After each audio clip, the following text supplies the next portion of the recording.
नमस्कार प्यारे विद्यार्थियों। प्राचीन भारत हम पढ़ रहे थे और मगध का उत्कर्ष चल रहा था, जिसमें हमने हर्यक वंश पूरा पढ़ लिया है। और शैशुनाग वंश में भी दो ही शासक चलते हैं, शिशुनाग और कालाशोक। वो भी हमने पढ़ लिया था। अंतिम शासक नंदीवर्धन था या नंदी वर्मन था, वो देख लिया था। उसके बारे में बस एक ही बात मिलती है।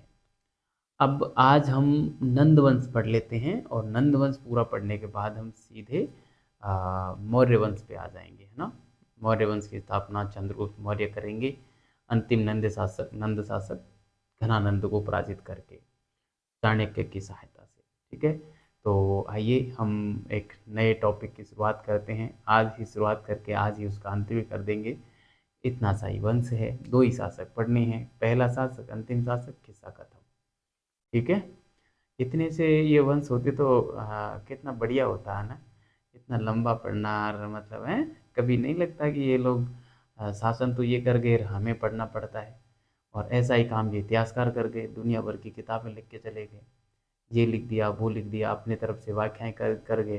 तथ्य एक था, व्याख्याएं 10 तरीके से कर गए, है ना। जितने लोगों को जितनी पीएचडियाँ चाहिए चाहिए थी, अलग तरीके से व्याख्या करके पीएचडियाँ ले ली और काम हमारा बढ़ा गए। पढ़ते रहो उनको, है ना। और अभी तो और पेचीदगी भरा इतिहास होने वाला है। जैसे जैसे समय आगे बढ़ेगा, लोग और पीएचडियाँ करते जाएंगे।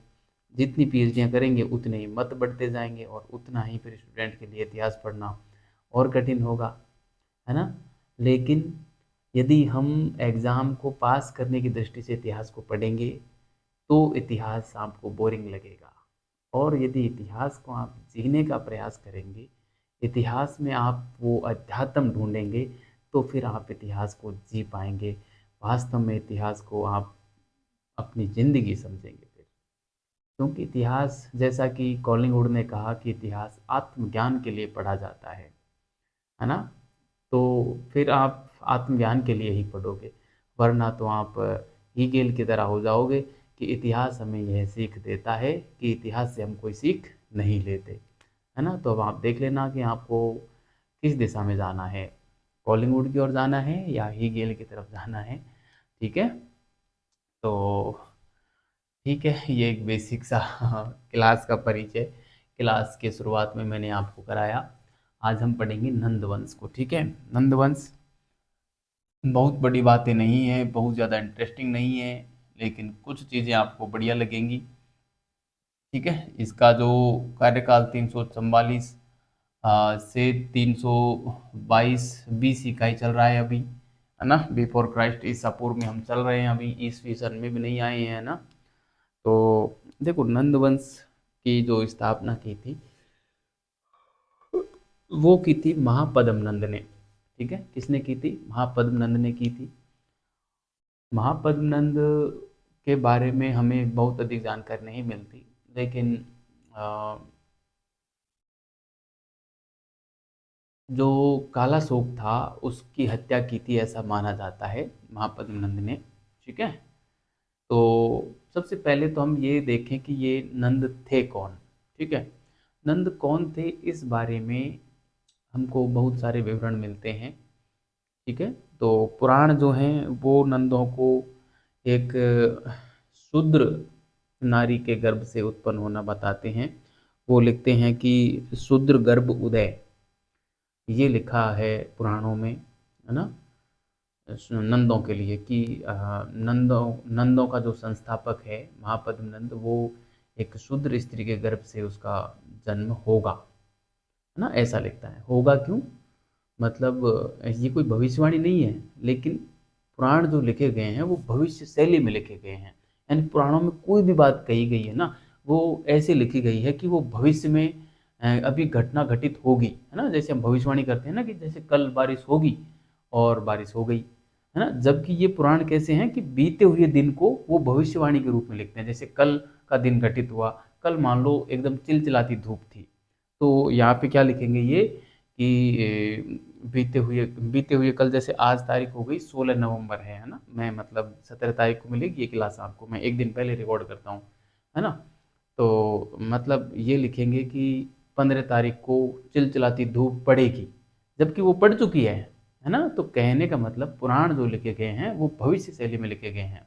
इसलिए भी जो ग्रामीण जन जो होते हैं ना, उनको ये पुराण बड़े ही मतलब विश्वसनीय लगते हैं। क्यों? क्योंकि इसमें भविष्यवाणी के तौर पे इनको लिखा गया है, और उनको लगता है देखो ये भविष्यवाणी की है, ये बिल्कुल सत्य हुआ है, जबकि सत्य जो घटना घटित हो गई उसी को तो इन्होंने लिखा है ना। तो ये था। चलो, तो पुराणों ने तो ये कहा कि शूद्र गर्भ उदय नंदों को लिखा। इसके अलावा जो विष्णु पुराण है, विष्णु पुराण में इसमें लिखा गया है कि महानंदिन पुत्र महापदम एक मतलब लालची, लोभी और सर्व छत्रांतक है ना। सर्व छत्रांतक कहा है, लोभी कहा है और लालची कहा है ना। इस प्रकार से जो है महापद्म को और विष्णु पुराण में कहा गया है। वहीं जैन ग्रंथ जो हैं, जिसमें आवश्यक सूत्र और परिशिष्ट पर्व प्रमुख रूप से आते हैं, जैन ग्रंथ इनको नाई जाति का बताते हैं, नाई समुदाय से, है ना। और जो कार्टियस है, कार्टियस वो भी इनको नाई बताते हैं, ठीक है। इसके अलावा जो जैन ग्रंथ हैं, महावंश और हरिवंश, महावंश और हरिवंश जो हैं, वो भी हमको बताते हैं कि ये जो नंद जो थे, नंदों को, महापद्म नंद को ये उग्रसेन लिखते हैं ना। जो महाबोधि वंश है ना, महाबोधि वंश, वो नंदों को उग्रसेन लिखता है। वहीं दीप वंश और महावंश में इनको क्या कहा गया है? दीप वंश और महावंश में इनके लिए कुछ नहीं कहा, महाबोधि वंश में कहा है। मतलब सिंगली अनुश्रुतियां इनको उग्रसेन बताती हैं। सिंगली अनुश्रुति में इनको महाबोधि वंश में और उग्रसेन कहा है। उग्रसेन का मतलब होता है एक ऐसी संतान जिसका पिता तो क्षत्रिय हो और माता शूद्र हो, है ना। क्षत्रिय पिता और शूद्र माता के गर्भ से जो संतान उत्पन्न होती है उसको उग्रसेन कहा है महाबोधि वंश में, ठीक है। और ये नंद थे, ऐसा उसमें बताया गया है, ठीक है।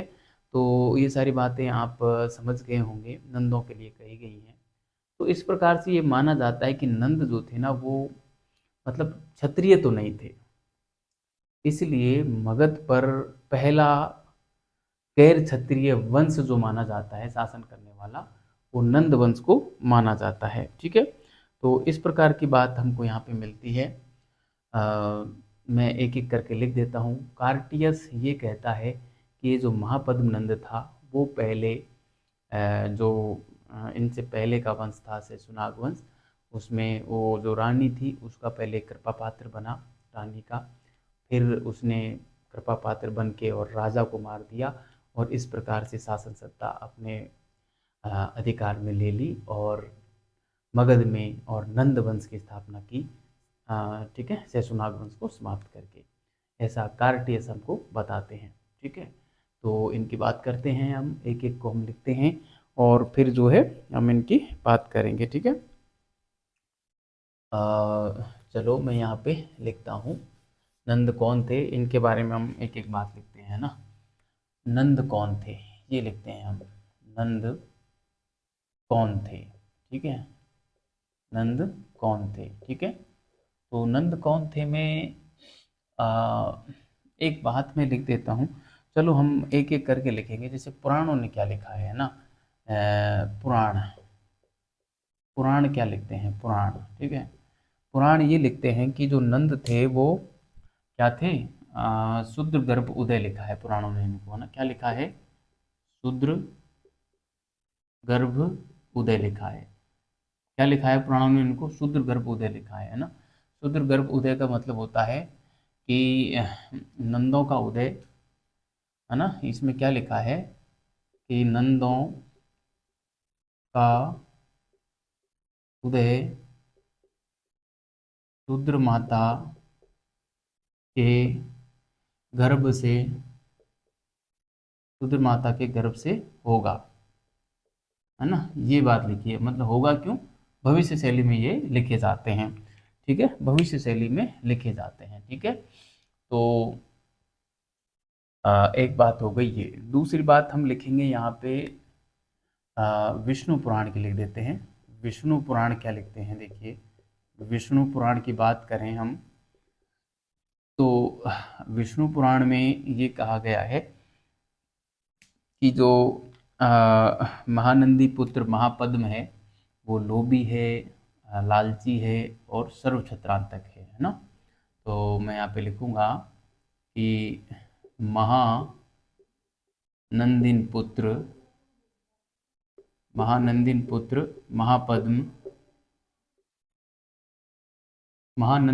महापद्म लोभी, लालची व सर्व छत्रांतक है ना। सर्व छत्रांतक है मतलब सभी क्षत्रियों का नाश करने वाला है। ठीक है, तो एक ये बात हमको यहाँ पे मिलती है विष्णु पुराण में। ठीक है, उसके अलावा जो सिंगली अनुश्रुति भी जो है ना, जैसे मैं अभी बता रहा था कि दीपवंश और महावंश में कुछ नहीं कहा गया है। दीपवंश और महावंश में महापद्म नंद को डाकुओं की सेना का गिरोह, डाकुओं जो है ना, मतलब डाकुओं के गिरोह का मालिक कहा गया है ना। जहाँ तक मुझे याद आ रहा है, सही आ रहा है बिल्कुल, डाकुओं के जो गिरोह होता है उसका मालिक इनको बताया गया है। ठीक है, तो मैं यहाँ पे लिख देता हूँ महावंश के अनुसार है ना, दीपवंश महावंश के अनुसार। ठीक है, दीपवंश व महावंश के अनुसार है ना, के अनुसार है ना, दीपवंश व महावंश के अनुसार महापद्म नंद कौन था, ये डाकुओं के गिरोह का अधिपति था या मालिक था है ना। तो मैं यहाँ पे लिख सकता हूँ महापद्म नंद डाकुओं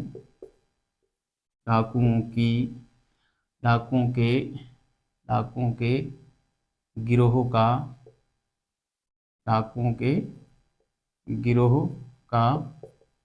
अधिपति था। कौन था, अधिपति था। ठीक है, डाकुओं के गिरोह का अधिपति था। इसके अलावा सिंगली अनुश्रुति में ये आता है जो महाबोधि वंश है, महाबोधि वंश वो भी इसी में आता है ना। तो मैं यहाँ पे लिखता हूँ महाबोधि वंश। ठीक है, महाबोधि वंश की बात जैसा कि मैंने अभी आपको बताया, महाबोधि वंश में इनको जो कहा गया है महापद्म नंद को, वो इसमें जो है एक क्षत्रिय पिता और एक शूद्र माता के गर्भ से उत्पन्न बताया गया है, जिसको उग्रसेन लिखा है। ठीक है, तो मैं यहाँ पे लिखना चाहूँगा कि इसमें महापद्म नंद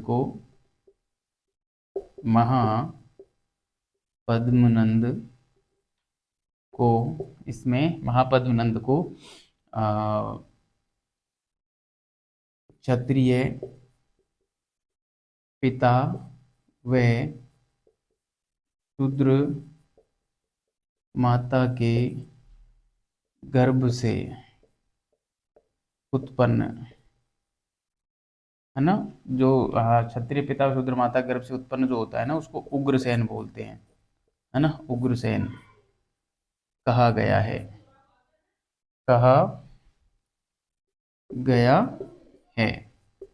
ठीक है, कहा गया है।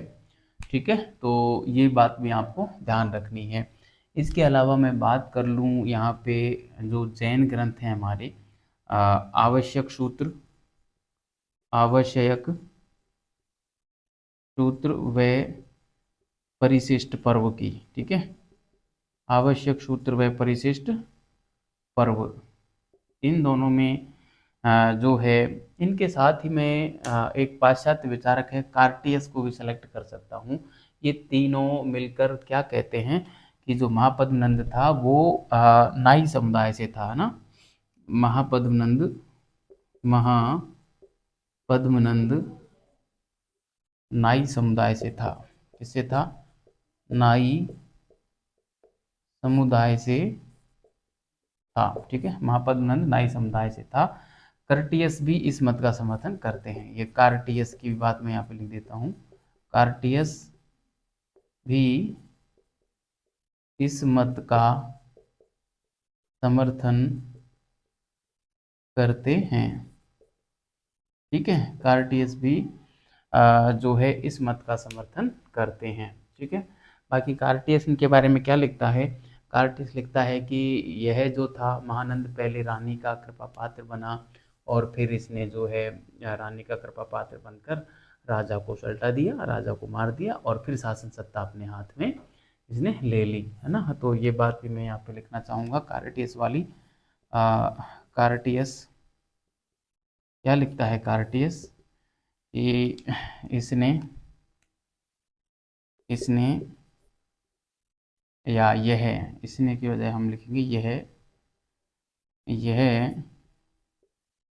पहले रानी का कृपा पात्र बना। यह पहले रानी का कृपा पात्र बना।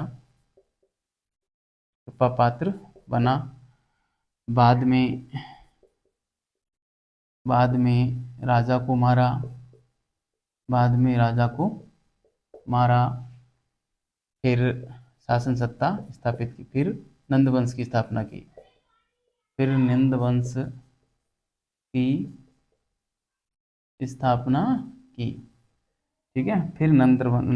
की स्थापना की। ठीक है, तो ये बात आपको बढ़िया तरीके से ध्यान रखनी है। इसके अलावा जो एक ग्रंथ है मुद्रा राक्षस, उसमें इसको पृथक कुलजा पृथक या अभिजन कहा गया है ना।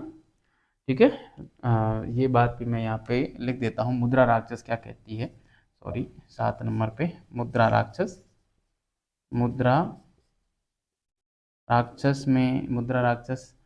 में जो कहा गया है वो बात मैं यहाँ पे लिखना चाहूँगा कि महापद्मनंद के लिए ना पृथक कुलजा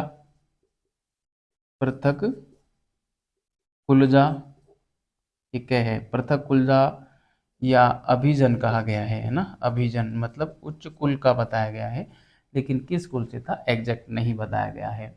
ठीक है, अब देखो यहाँ पे देखो इसको ये बात मिलना सर्व क्षत्रांतक यानी सभी क्षत्रियों का नाश करने वाला मिलना, यह दर्शाता है कि क्षत्रिय तो नहीं थे ये लोग, है ना। क्षत्रिय होते तो इनको सर्व क्षत्रांतक की उपाधि ये धारण कदापि नहीं करते, क्योंकि खुद के ही वंश का नाश कभी कोई नहीं करेगा। इसलिए ये क्षत्रिय तो नहीं थे, ये तय बात है। ब्राह्मण होने की किसी ने भी कही नहीं, जबकि शूद्र होने की बात कही है। शूद्र माता के गर्भ से उत्पन्न होगा तो शूद्र ही होगा, सीधी सी बात है ना।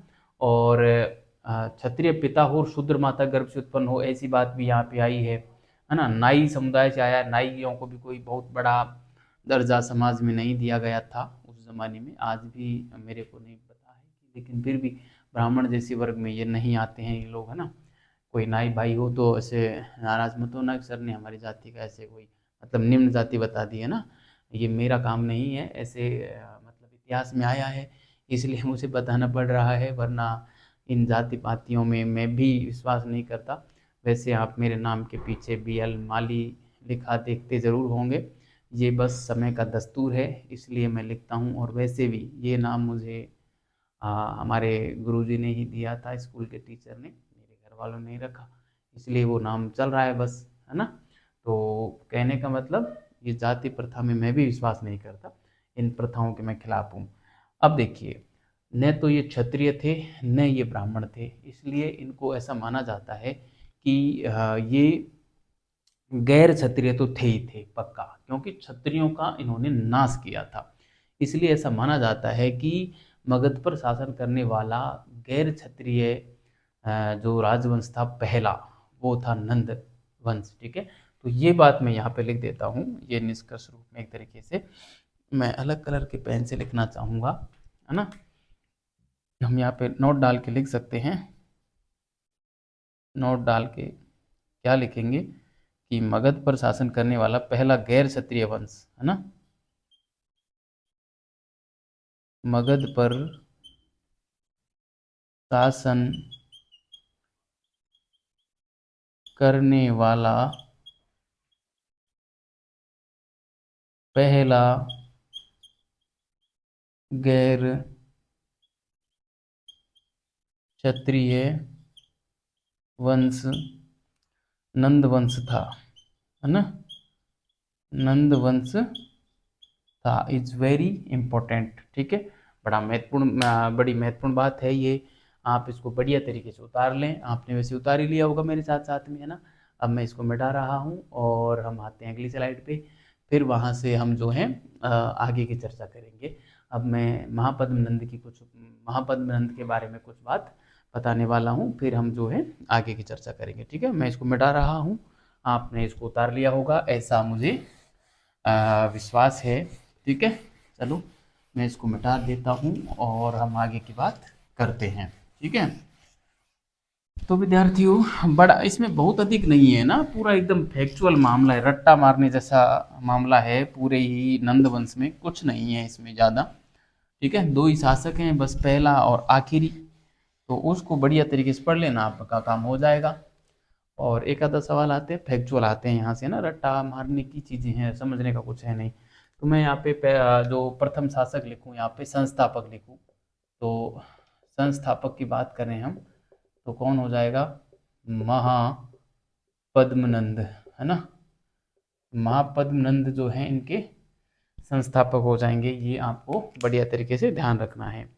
वैसे विष्णु पुराण इनके शासनकाल के बारे में कहता है कि इन्होंने 28 साल शासन किया, मगर 28 साल तो पूरा नंदवंश ही नहीं रहा, फिर भी इनका शासनकाल कब से कब तक रहा ये जानकारी हमको नहीं मिलती है एग्जैक्टली। हम यहाँ पे लिख देंगे कि विष्णु पुराण के अनुसार, विष्णु पुराण के अनुसार इन्होंने विष्णु पुराण के अनुसार इन्होंने 28 वर्ष शासन किया था, है ना। विष्णु पुराण के अनुसार इन्होंने जो है 28 वर्ष शासन किया था। और मैं आपको बता दूं कि उत्तर भारत का इन्हें प्रथम ऐतिहासिक सम्राट माना जाता है, महापद्म नंद को, ठीक है। इनकी कुछ उपाधियां भी मिलती हैं, वो भी हम यहाँ पे बात करेंगे। बहुत सारी उपाधियों का जिक्र इनकी उपाधियों का हमको मिल जाता है ना, ठीक है। तो मैं यहाँ पे लिख देता हूँ, यहाँ पे लिख देता हूँ, उत्तर भारत का प्रथम ऐतिहासिक सम्राट इनको माना जाता है ना। उत्तर भारत का प्रथम ऐतिहासिक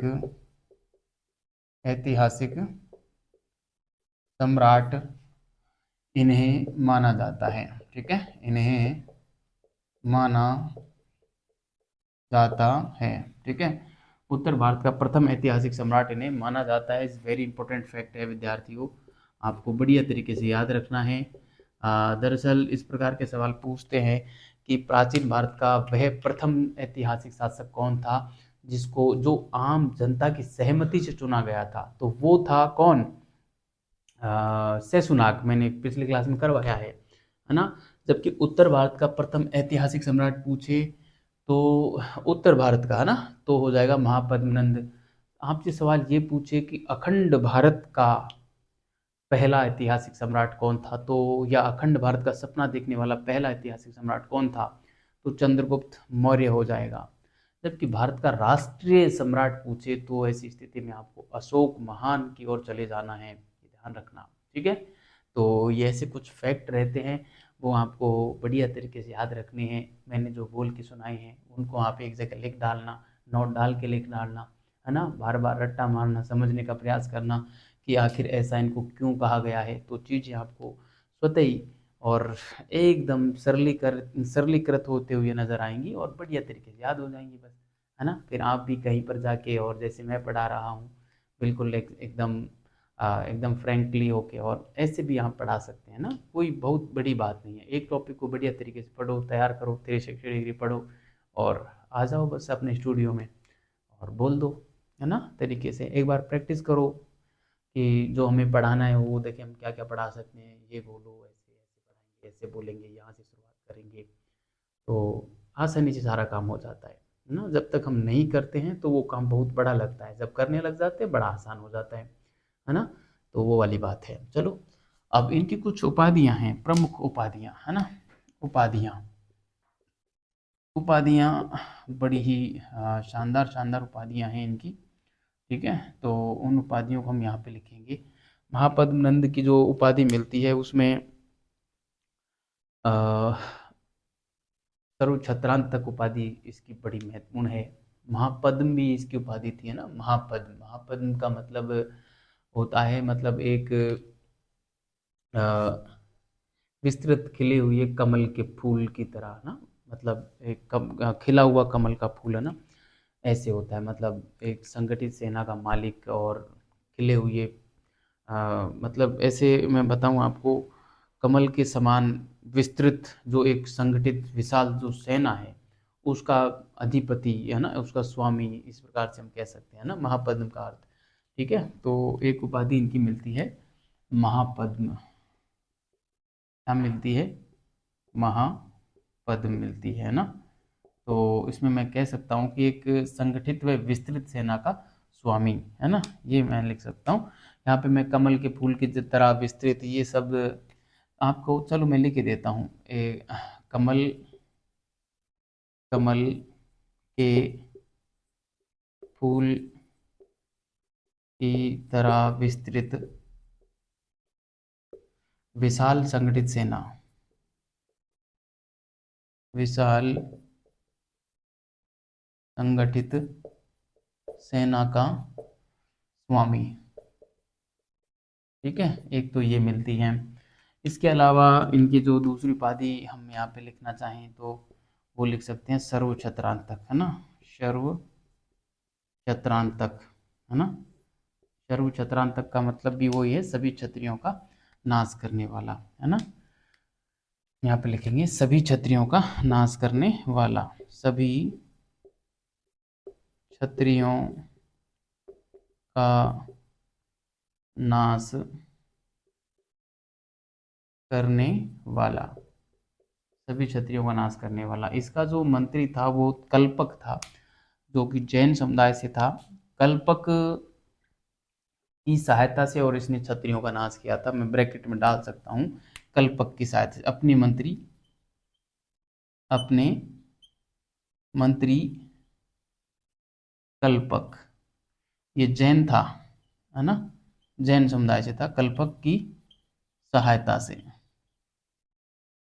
ठीक है, कल्पक की सहायता से और इसने जो है सभी क्षत्रियों का नाश किया था, तब जाके इसने उपाधि रखवाई थी सर्व छत्रांतक, है ना।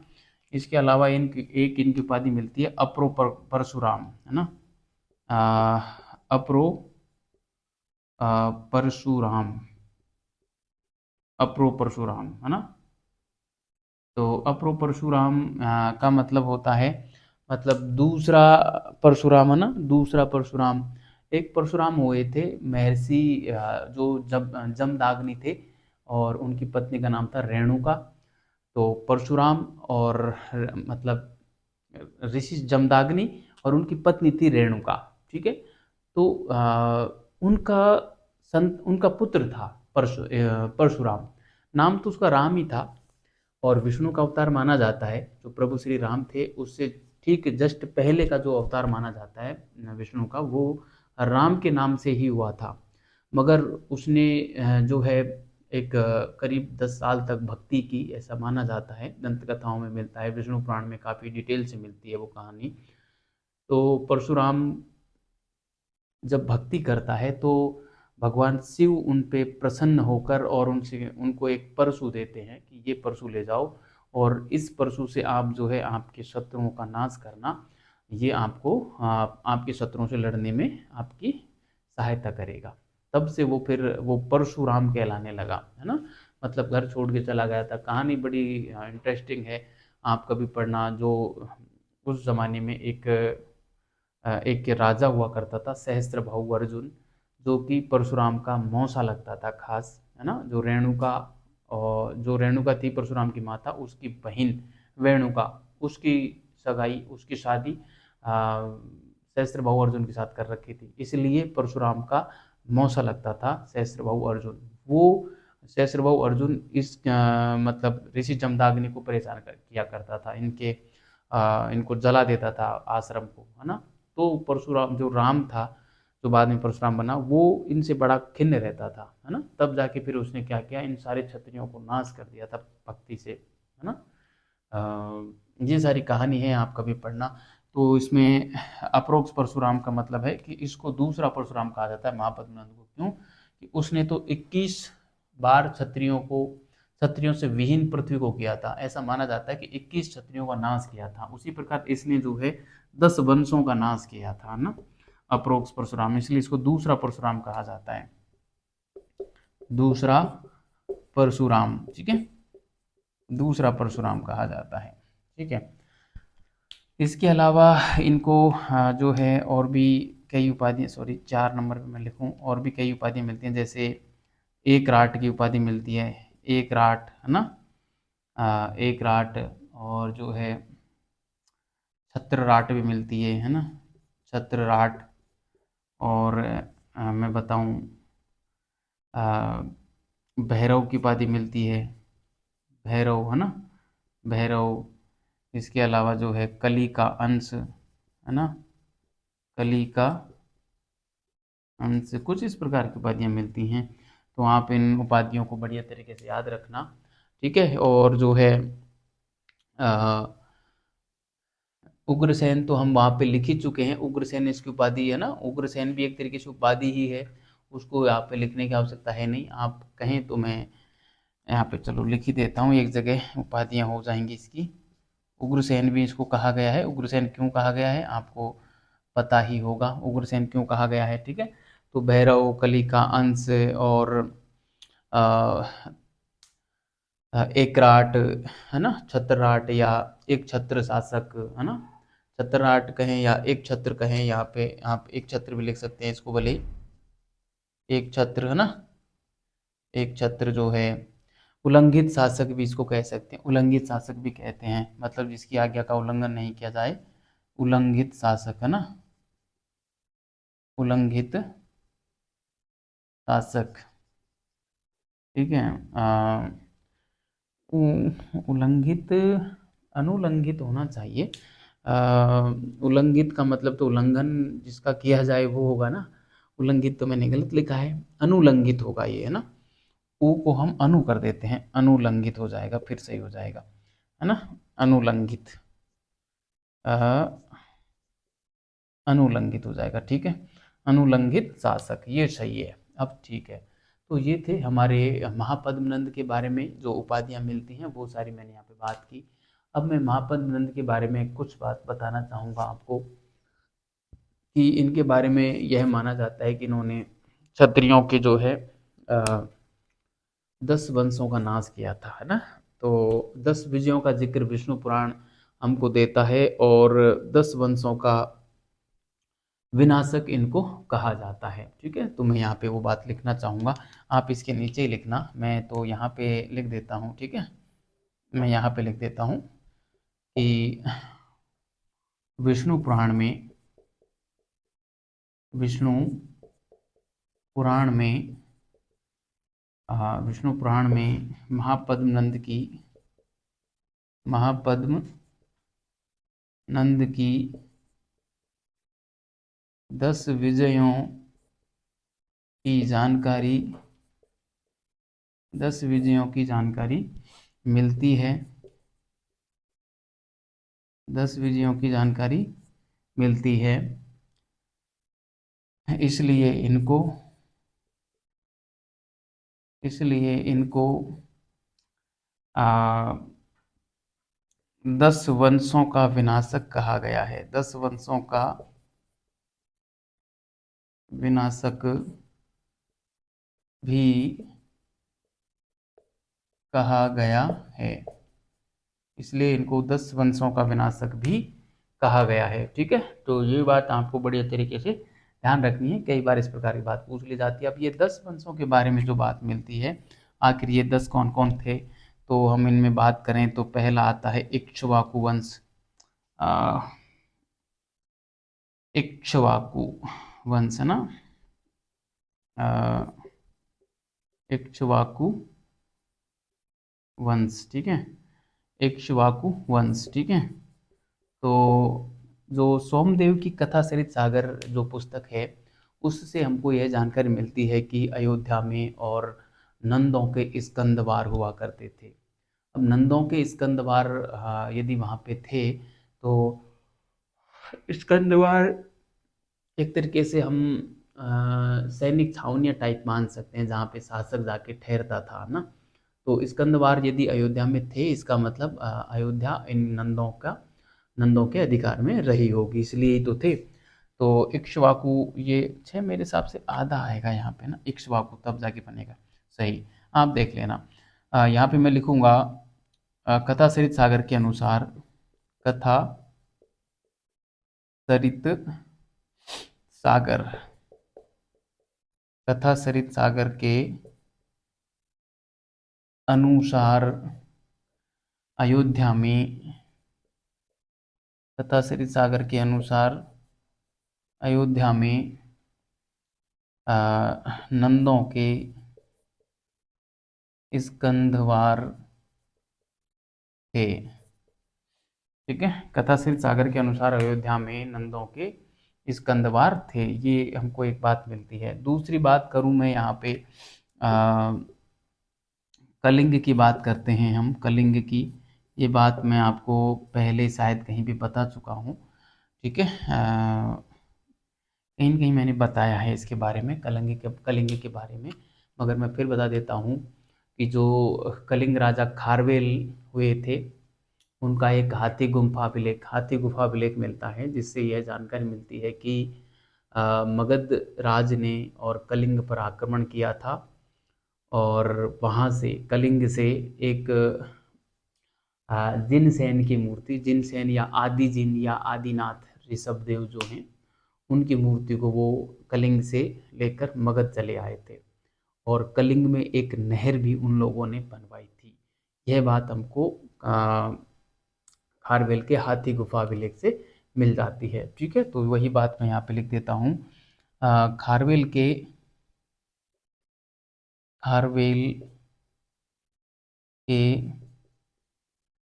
हाथी गुफा अभिलेख, हाथी गुफा अभिलेख से जानकारी मिलती है कि, से जानकारी मिलती है कि मगध राज ने, है ना, मगध राज की बात कर रहा है तो महापद्म ही होगा ना। मगध राज ने कलिंग पर आक्रमण किया, मगध राज ने कलिंग पर आक्रमण किया, कलिंग पर आक्रमण किया तथा यहाँ से जिनसेन, या जिनसेन या आदिनाथ, है ना, जिनसेन या आदिनाथ की मूर्ति, जिनसेन या आदिनाथ की मूर्ति मगध लेकर आया, ठीक है। जिनसेन या आदिनाथ की मूर्ति जो है मगध लेकर आ गया, ठीक है। और कलिंग में एक नहर का निर्माण भी करवाया था, ये बात भी हम यहाँ पे लिख देते हैं। कलिंग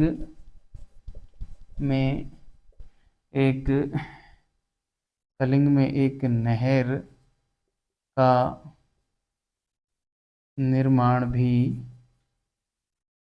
करवाया था, कलिंग में एक नहर का निर्माण भी करवाया था, ठीक है। तो ये बात आप ध्यान रखें, कलिंग में एक नहर का निर्माण भी करवाया था। ये सारी बातें आपको यहाँ पे देखने को मिल जाएंगी, ठीक है। इसके अलावा इसने अस्मक को जीता था। अस्मक जो कि दक्षिण भारत में पड़ता है, गोदावरी नदी के आसपास का क्षेत्र है। तो इस प्रकार से अस्मक को जीतने वाला ये पहला शासक था मगध का, महापद्म नंद, ठीक है। तो ये फैक्ट भी बड़ा महत्वपूर्ण है। बहुत बार एग्जाम में पूछा जाता है कि उत्तर भारत का या मगध का पहला शासक कौन था। मगध का समझना आप, है ना। मगध का पहला शासक कौन था जिसने विंध्याचल के पार जाके दक्षिण में अपनी विजय पताका फहराई, तो वो महापद्मनंद था। वो बात हम करेंगे। मैं इसको मिटा देता हूँ क्योंकि ये पन्ना पूरा भर चुका है हमारा। और हम आते हैं अगली स्लाइड पे। आप इसको उतारें बढ़िया तरीके से, ठीक है। आपको ये सब कुछ समझ में आ रहा होगा विद्यार्थियों। हाँ ठीक है, तो मैं इसको मिटा देता हूँ और हम आते हैं अगली स्लाइड पे। और इसके जो शेष जो अभियान हैं या जिन जिन को इसने जीता था उनकी हम बात कर लेते हैं, ठीक है। दरअसल महापद्मनंद ने जो है 10 वंशों का जो नाश किया था, ये बहुत बड़ी बात थी।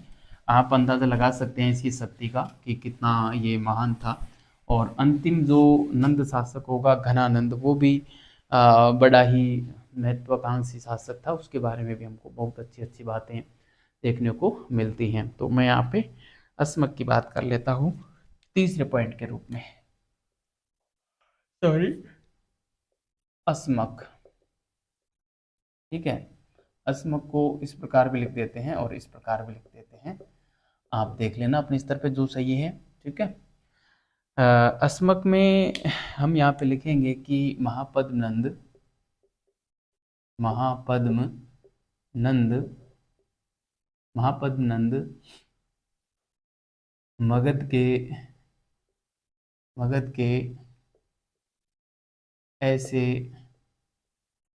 पहले शासक थे, ऐसे पहले शासक थे जिन्होंने जिन्होंने विंध्याचल पार कर विंध्याचल पार करके विंध्याचल पार लिखेंगे, पर लिख दिया। विंध्याचल पार करके और दक्षिण में अपनी विजय पताका फहराई, अपनी विजय पताका फहराई, ठीक है।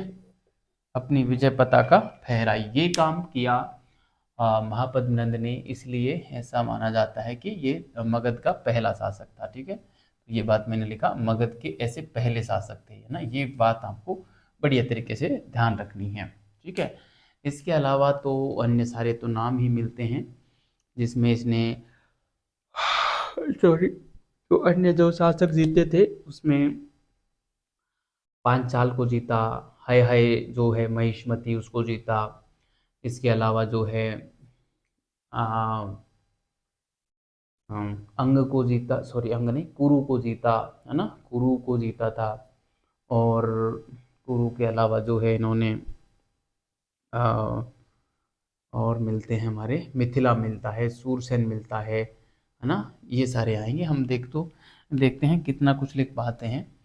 जितने जितने मेरे को याद आते जाएंगे मैं यहाँ पे लिखता हूँ। ऐसा कोई निश्चित क्रम नहीं है कि इसी क्रम में है, बस मुझे जैसे याद आ रहे हैं वैसे वैसे मैं क्रम लिख रहा हूँ ना। ऐसे कोई क्रम फिक्स नहीं है। 4 नंबर पे हम यहाँ पे लिख सकते हैं अस्मक के बाद में पांचाल को लिख सकते हैं, पांचाल, है ना।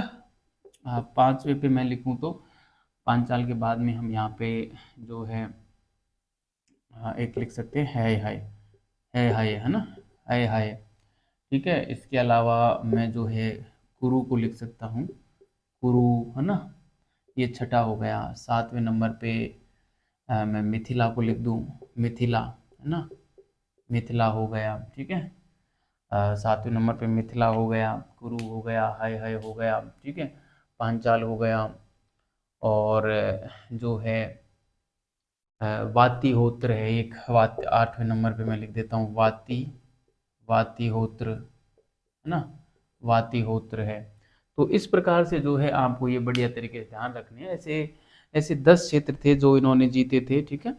जिसमें ये हमने प्रमुख प्रमुख लिखे, पांचाल है कुरु, मिथिला, वातिहोत्र, ठीक है।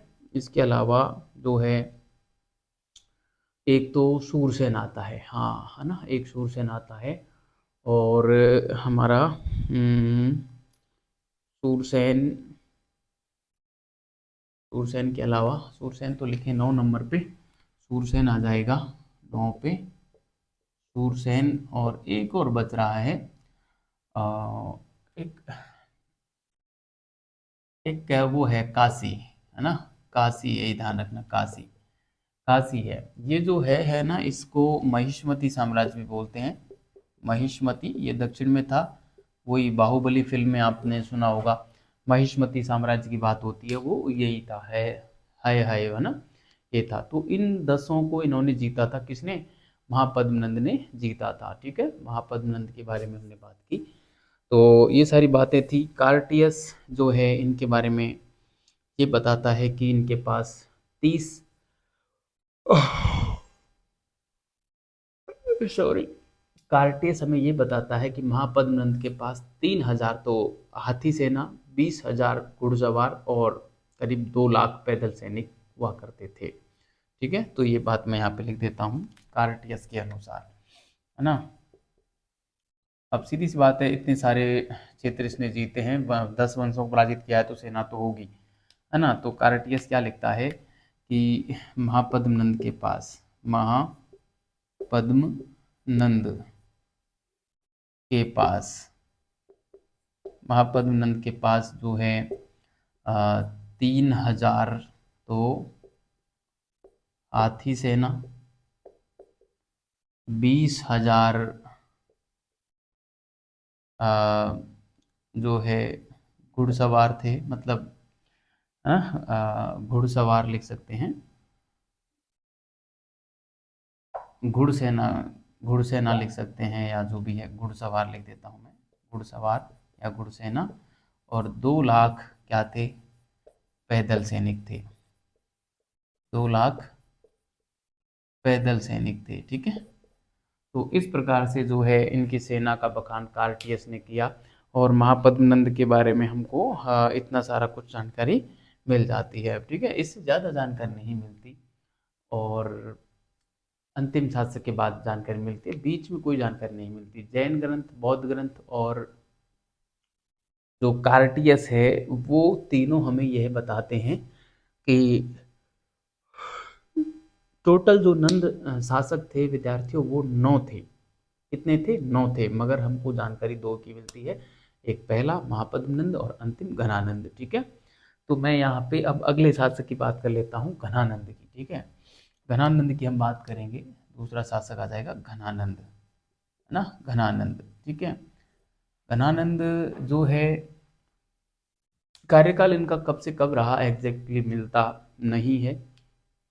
ठीक है, घनानंद को अंतिम रूप से पराजित करते हैं चंद्रगुप्त मौर्य, और चाणक्य की सहायता से करते हैं, और नंद वंश को समाप्त करके मगध में मौर्य वंश की स्थापना यहाँ पे की जाती है। ठीक है, तो अंतिम शासक था नंद वंश का, एक ये जानकारी मिलती है।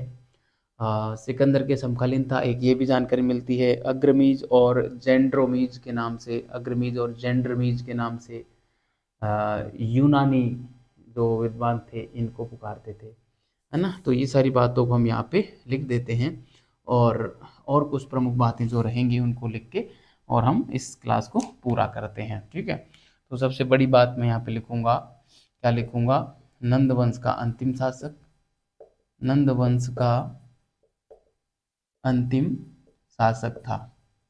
एक बात, नंद वंश का अंतिम शासक था। ठीक है, बात नंबर 2 हम इसमें लिखेंगे, सिकंदर महान के समकालीन था, है ना।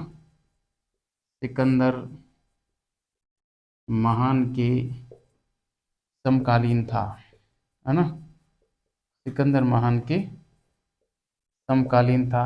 दूसरी बात, तीसरी बात, आ, चंद्रगुप्त मौर्य, चंद्रगुप्त मौर्य व चाणक्य ने मिलकर, चाणक्य ने मिलकर मिलकर इसे पराजित किया, इसे पराजित किया, व नंद वंश समाप्त करके, नंद वंश समाप्त करके मगध में मौर्य वंश की स्थापना की। मौर्य वंश की स्थापना की। ठीक है, मौर्य वंश की स्थापना की। ये घटना है 322 BC की। ठीक है, तो ये इनके बारे में बेसिक बातें थी। जेनरोमीज और अग्रमीज इसको कहा जाता है। कौन कहते हैं? यूनानी लेखक, है ना। तो यूनानी लेखक क्या लिखते हैं धनानंद को? अग्रमीज व जेंडरमीज। ठीक है, अग्रमीज व जेंडरमीज इसको लिखते हैं घनानंद को। ये बातें थी घनानंद के बारे में, प्रमुख प्रमुख बातें थी। इसके अलावा जो कई ऐसे विद्वान हैं या कई ऐसे ग्रंथ हैं जिनसे हमको घनानंद की जो समृद्धता थी उसके बारे में जिक्र मिलता है। ऐसा माना जाता है कि घनानंद को और एक बहुत धनाढ्य व्यक्ति माना जाता है, जेनोफोन, जिसने जो साइरोपीडिया ग्रंथ लिखा, साइरोपीडिया, उसमें जेनाफोन ने लिखा है कि जो घनानंद था ये बहुत ही धनाढ्य और समृद्धशाली शासक हुआ करता था, और मध्य एशिया के शासकों के मध्य जो विवाद होते थे उसकी मध्यस्थता करता था, उन विवादों का निपटारा करता था। तो आप अंदाज़ा लगा सकते हैं कि कितना ये मतलब बलशाली और कितना धनवान शासक रहा होगा कि मध्य एशिया के शासकों के मध्य जो विवाद होता था उनकी मध्यस्थता करने जाता था। सोचिए, राजाओं के ऊपर पटेल था ये, है ना, राजाओं के ऊपर राज करता था, एक तरीके से चक्रवर्ती सम्राट था ये। ठीक है, तो उन सारी बातों को हम करते हैं अगली स्लाइड में। यहाँ पे पूरी बातें हो नहीं पाएंगी, जगह कम है, इसलिए मैं इसको मिटा देता हूँ। आपने इसको उतार लिया होगा।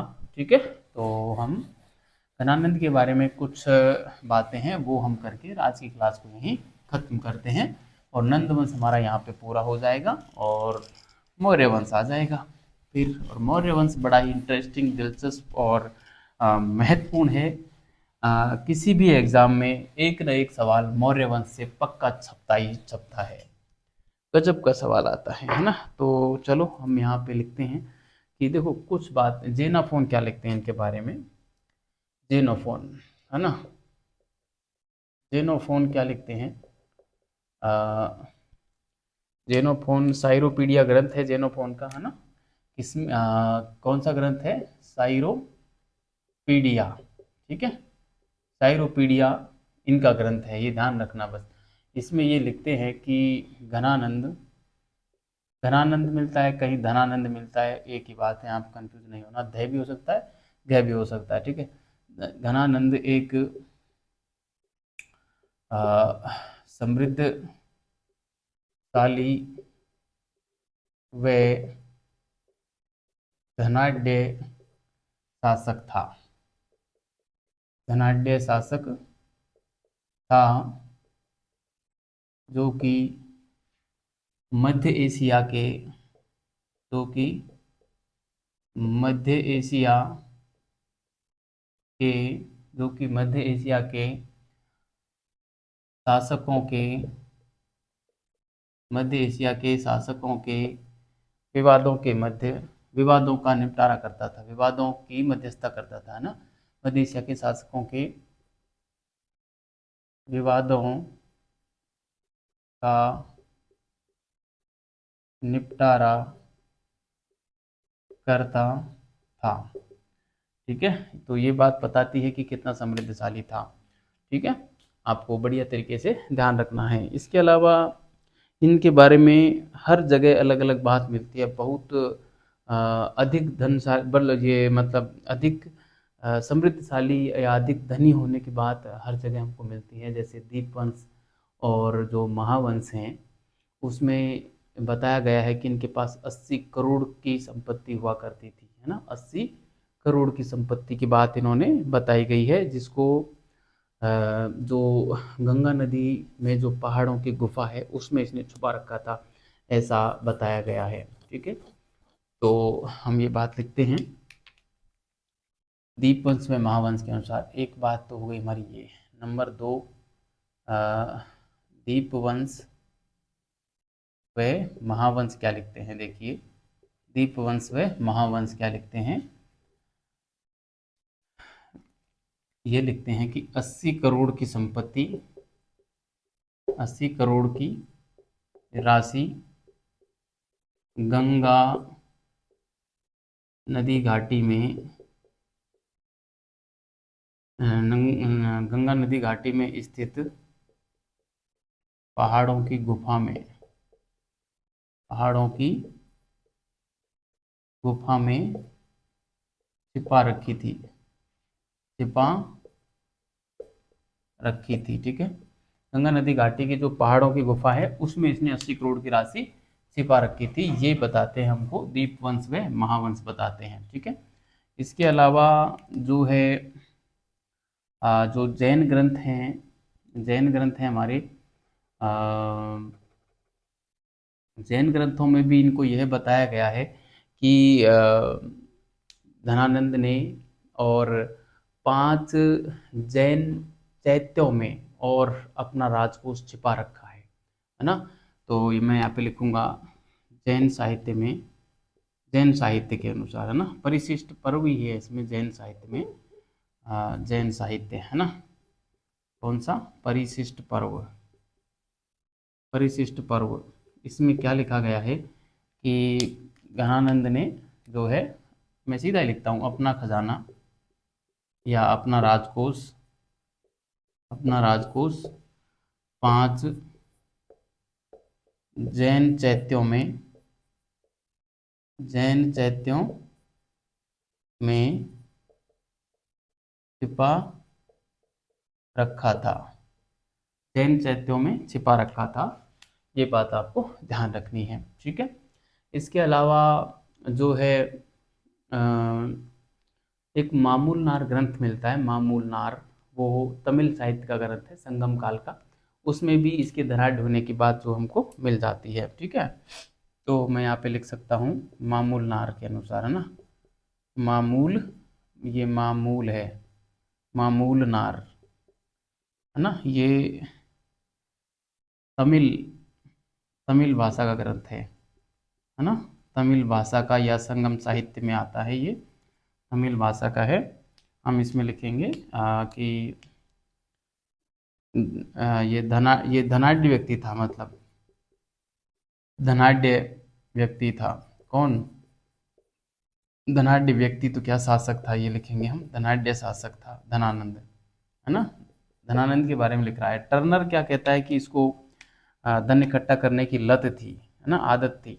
टर्नर क्या लिखता है, टर्नर, टर्नर ये लिखता है कि धनानंद को, धनानंद या घनानंद है ना, को धन इकट्ठा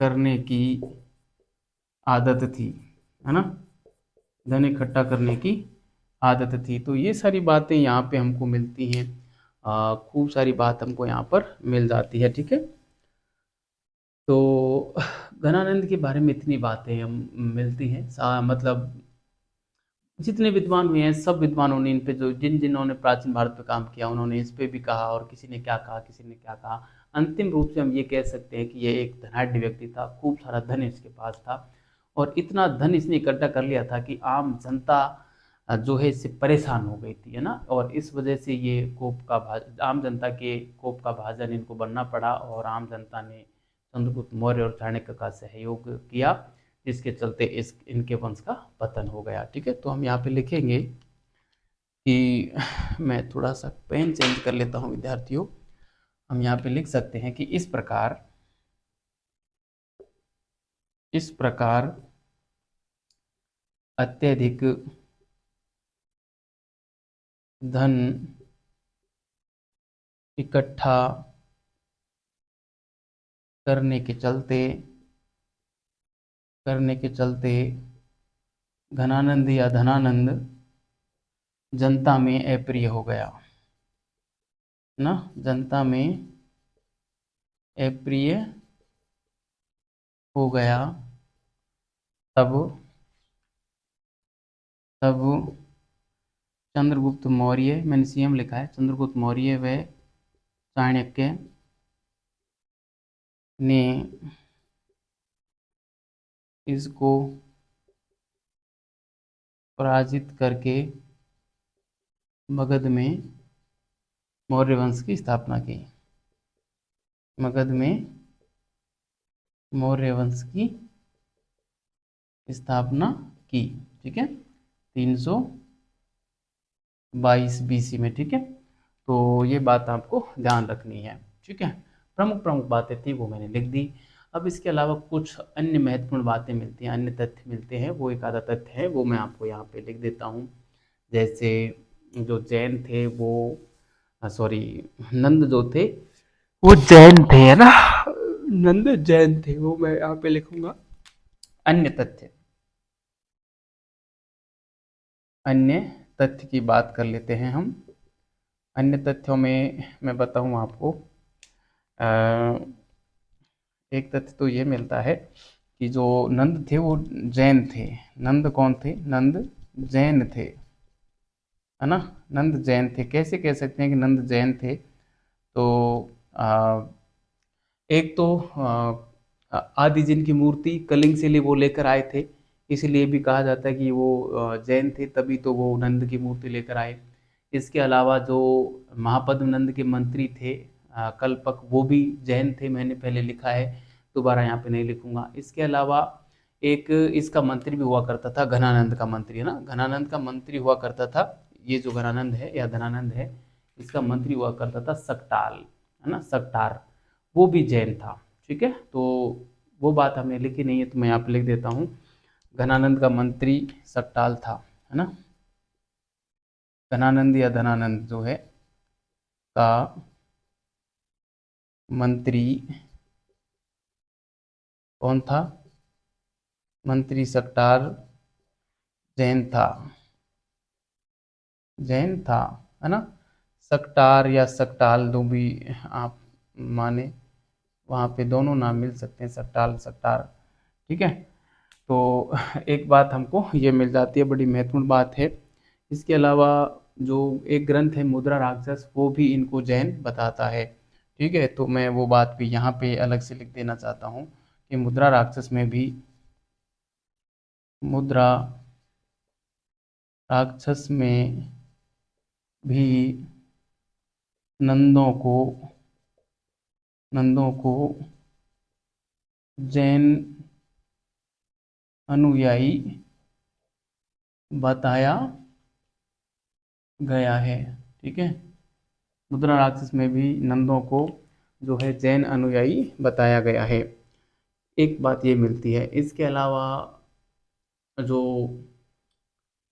वृहत कथा एक ग्रंथ है, गुणाढ्य ने लिखा था वृहत कथा, उसमें यह जानकारी मिलती है कि नंदों का जो शासनकाल था वो सरस्वती और लक्ष्मी का आवास माना जाता था। सरस्वती का मतलब बुद्धिमता, यानी कि यहाँ पे विद्वान लोग रहते थे, जिसमें मैं बात करूँ तो कात्यायन रहते थे, पाणिनि रहते थे, है ना, वर्ष उपवर्ष व्याडी, ऐसे ऐसे लोग यहाँ पे रहते थे, है ना।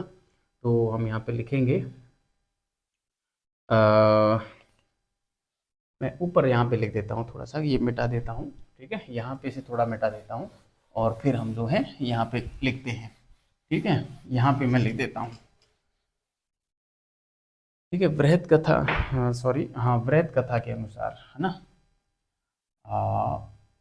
वृहत याद है, वृहत कथा गुणाढ्य की यही है ना, गुणाढ्य की, ध्यान रखना, गुणाढ्य ने लिखी थी वृहत कथा।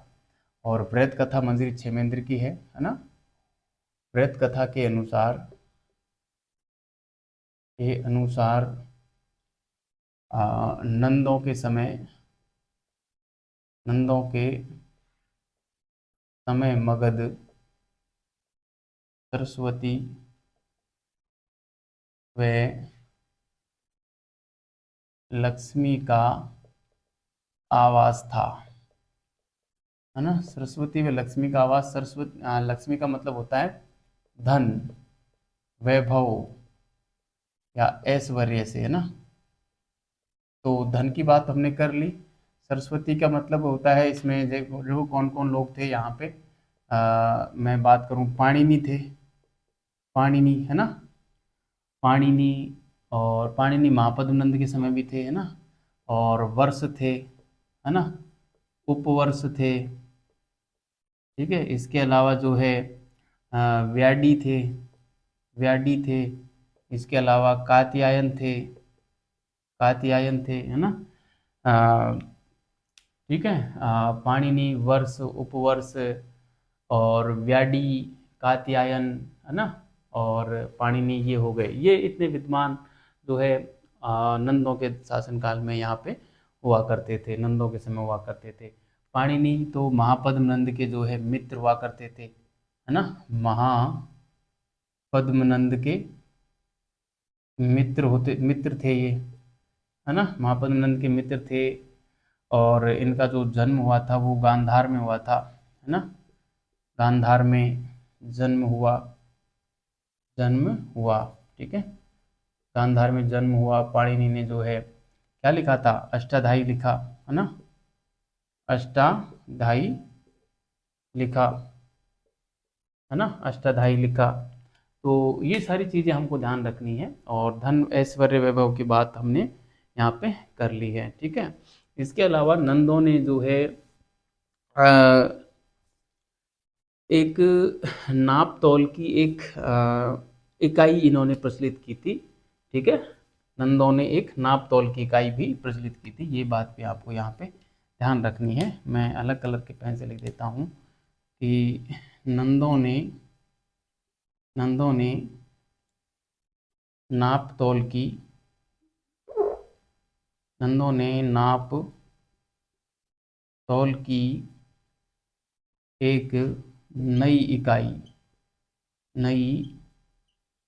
इकाई का प्रचलन, नई इकाई का प्रचलन किया था, ठीक है।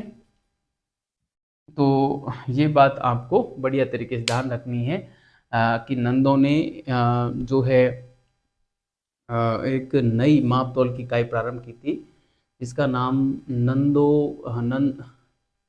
इसका नाम कुछ ऐसे मिलता है कि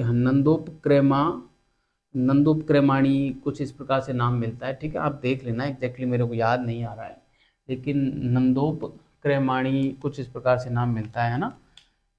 हाँ, मैं यहाँ पे लिखता हूँ, नंदोपक्रमा,